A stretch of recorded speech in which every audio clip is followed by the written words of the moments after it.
दाऊदवर विषप्रयोग झाल्याची जोरदार चर्चा सुरू आहे. बघूया त्या संबंधातल्या बातम्या.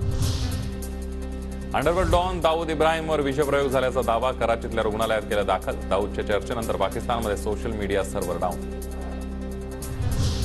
दाऊदवर विषप्रयोग झाल्याचा पाकिस्तानी पत्रकार आरजू काझमींचा दावा. युट्यूब चॅनलवरून आरजू काझमीन यांनी दिली माहिती. दाऊदच्या विषप्रयोगाच्या बातमीनंतर मुंबई पोलिसांकडून त्याचे नातेवाईक अली शाह पारकर आणि साजिद वागळेंकडून चौकशी सुरू. दाऊदनं पाकिस्तानच्या मदतीनं कट रचला होता याचा आम्ही पुरावाही सादर केला होता, पण आता दाऊद आमच्या भूमीमध्ये नाही. पाकिस्तानची भूमिका खोटी पडली. तत्कालीन सरकारी वकील उज्ज्वल निकम यांचा दावा.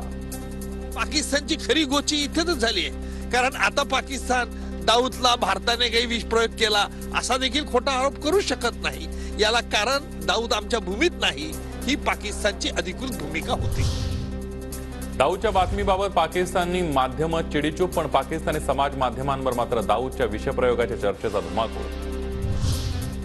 दाऊदला विषबाधा झाल्याची बातमी समाज माध्यमांवर पसरतात. पाकिस्तानमध्ये इंटरनेट डाऊन केलं. सध्या पाकिस्तानात इंस्टाग्राम, फेसबुक आणि ट्विटर बंद. गेल्या 2 दिवसांपासून दाऊद इब्राहिमवर कराचीतल्या रुग्णालयामध्ये उपचार सुरू. रुग्णालयामध्ये कडेकोट पोलीस बंदोबस्त, तर दाऊदसाठी अख्खा मजला रिकामा ठेवल्याची ही माहिती. यानंतर बघूयात मोठ्या बातम्या.